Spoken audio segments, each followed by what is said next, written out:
था। समस्या सब वही जाके दिखता है कि जो सांसद के साथ कोई सांसद किसी के साथ खड़े नहीं हुए। सही बात। रीजन यही था जो सरकारी योजना आई सबको अधिकारी लोग 1 लाख 2 लाख 3 लाख जिसको जैसा हुआ वैसा दिए। किसी कोई संतुष्ट नहीं है मुआवजे से।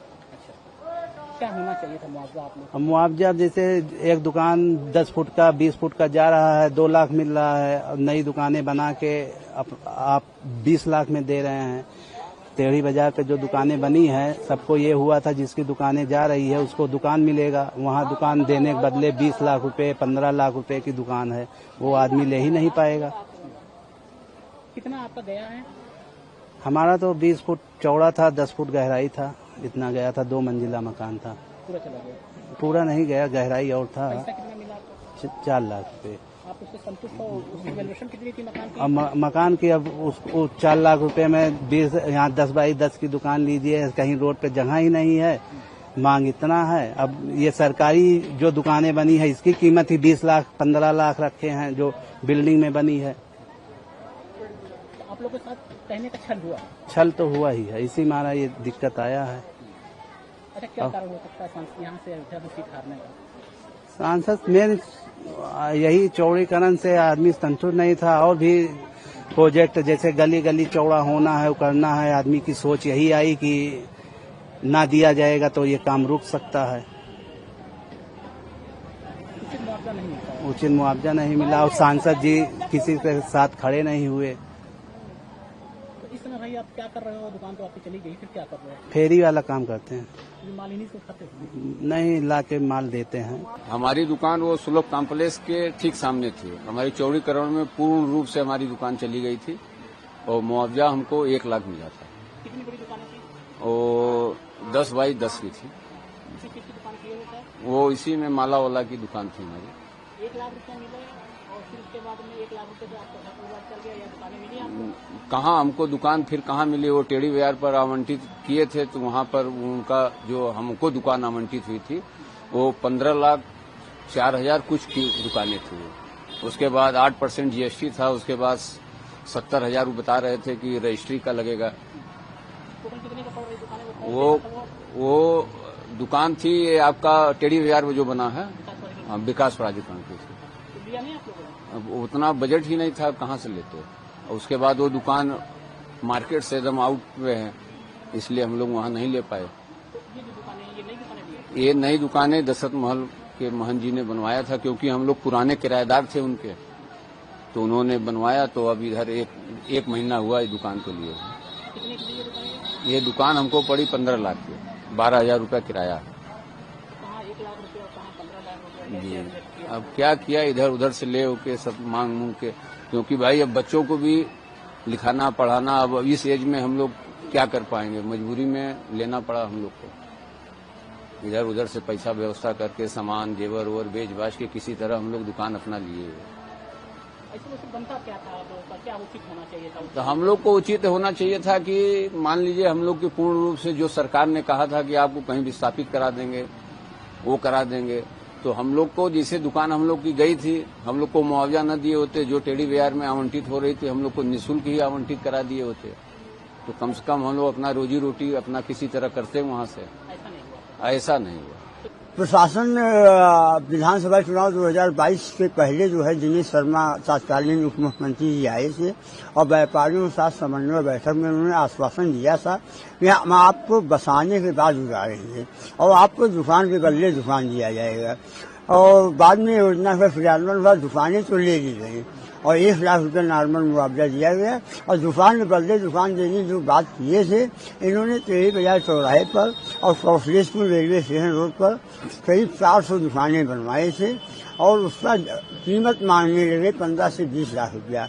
यहाँ से अधिकतर व्यापारी जो है गरीब वर्ग के हैं, लिहाजा वहाँ पर 20% लोग ही दुकानें खरीद पाए हैं। 80% व्यापारी जो विस्थापित थे आज भी विस्थापित हैं और उनको आह भी लग रही है। ये गरीब जो विस्थापित में है, दर दर के ठोकरे खा रहे हैं, रोजी रोटी लिए परेशान है, तो गरीबों की आह भी भाजपा को ये दी है।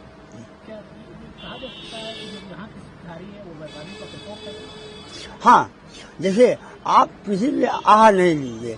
भूमि अधिग्रहण अधिनियम आपने लागू नहीं किया, सहमत के आधार पर आपने जमीन नहीं अधिग्रहण किया, आप चाबुक के बल पर पूरा अधिग्रहण करते चले गए अयोध्या फैजाबाद पूरा शहर।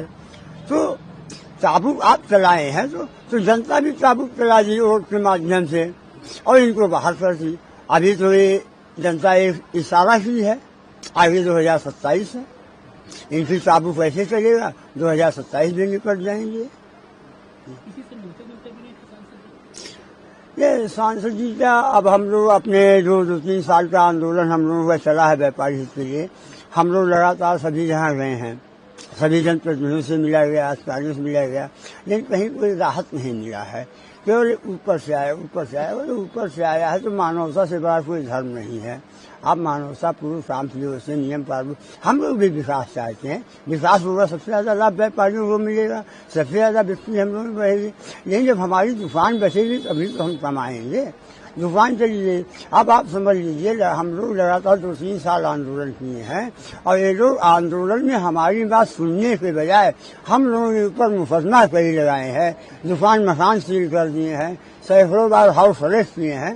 तो दबंगई एक तानाशाही तक की चली आई है और ये तानाशाही के ऊपर एक लगाम है, एक तमाचा है इनके ऊपर। हमको अब लगता है ये सुनेंगे और नहीं सुनेंगे, 27 में भी जाएंगे। चौड़ीकरण में हम 3 बार भुक्तभोगी, 1-2 बार के नहीं। भक्ति पथ में 2 बार, एक बार भक्ति पथ राम जन्मभूमि पथ वाया राम गुलेला होते हुए इसमें भी हम जो है, क्या दुकानें थी? हमारी 2 दुकानें थी, 3 बार चौड़ीकरण में गुमटी हो गई है। कुछ बचा क्या कितनी दुकानें हैं? दुकानें हमारे 30 फुट 20 फुट ऐसे थी, लेकिन अब 10-10 फुट बचा है। फिलहाल ठीक है। क्या मिला मुआवजा? क्या मिला? मुआवजा 1,50,000। संतुष्ट हैं? ऐसा है कि दुकान देने से संतुष्ट है, मुआवजे से नहीं संतुष्ट है। क्या होना चाहिए था? होना ये चाहिए था कि भाई जैसे बहुत सी यहाँ जनता पैसे के लिए नहीं मर रही है, और आपने यहाँ 10 फुट की अगर जमीन ले ली सड़क चौड़ीकरण में या किसी चीज के अधिग्रहण में, तो जो आपने वादा यहाँ की जिला प्रशासन ने किया कि लोगों का पुनर्वास कर देंगे, और जब पुनर्वास करने का समय आया तो आप 20 लाख, 30 लाख, 50 लाख, गुप्तार घाट की मार्केट में 70 लाख की दुकान उठी है बोली में। अब गरीबों का अगर आप 10 फुट का जगह ले रहे हो, उसको 10 फुट 70 लाख में दोगे, तो प्यासा रोज कुआं खोद रहा, पानी पी रहा है, वो कहाँ से 70 लाख लाएगा? वो तो कोई उद्योगपति है नहीं।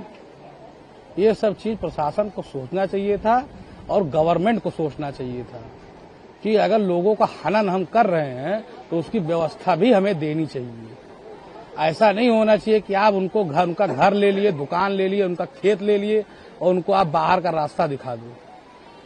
2 दिन पहले तो ऐसा लग रहा था कि हम लोगों को अयोध्या छोड़ना पड़ जाएगा, यहाँ के जो छोटे मोटे तबके के जो व्यापारी हैं। लेकिन अब 2 दिन से कुछ राहत है कि कुछ उम्मीद जग रही है कि बच सकते हैं। क्या वजह क्या है कि लोकसभा हारना? वजह लोकसभा हारना यही है कि लोगों यहाँ के जो निर्वाचित पदाधिकारी, उनका ओवर कॉन्फिडेंस, उनका घमंड, ये उनको लीड हुआ। क्या इसका भी असर है जो चौड़ीकरण में हुआ? तो बिल्कुल असर है, 100% असर है। अगर यहाँ के निर्वाचित पदाधिकारी चाहते तो वो बड़े बड़े मठ मंदिरों और छोटे छोटे गरीब व्यापारियों का सेटलमेंट करा सकते थे, लेकिन यहाँ के लोगों ने ऐसा नहीं चाहा, यहाँ के पदाधिकारियों ने। इस पे उन्होंने सोचा तक नहीं।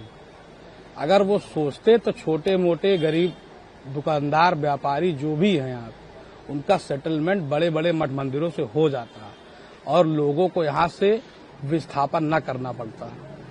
बहुत लोग तो इसमें व्यापारी ऐसे हैं जो शारीरिक रूप से कमजोर थे, जिनकी मृत्यु हो गई हार्ट अटैक से, किसी अन्य चीज से। ऐसे लोग भाई जिनका परिवार में आपके अगर एक आदमी की मृत्यु हो जाए तो आप 2-4 दिन बाद रो करके फिर नॉर्मल हो जाएंगे, लेकिन किसी की रोजी रोटी छिन जाएगी तो पूरा परिवार समझ लीजिए मृतक हो जाता है। यहाँ तो हमने अपनी आंखों से देखा, लोगों की भरी भराई दुकान तोड़ दी गई है और लोग जो है संतोष करके चले गए हैं। उसी का खामियाजा इनको वोट के माध्यम से भुगतना पड़ रहा है, और उनके अंदर सुधार नहीं है तो आगे भी भुगतना पड़ेगा। अभी बहुत से चुनाव होने, 27 में, 29 में।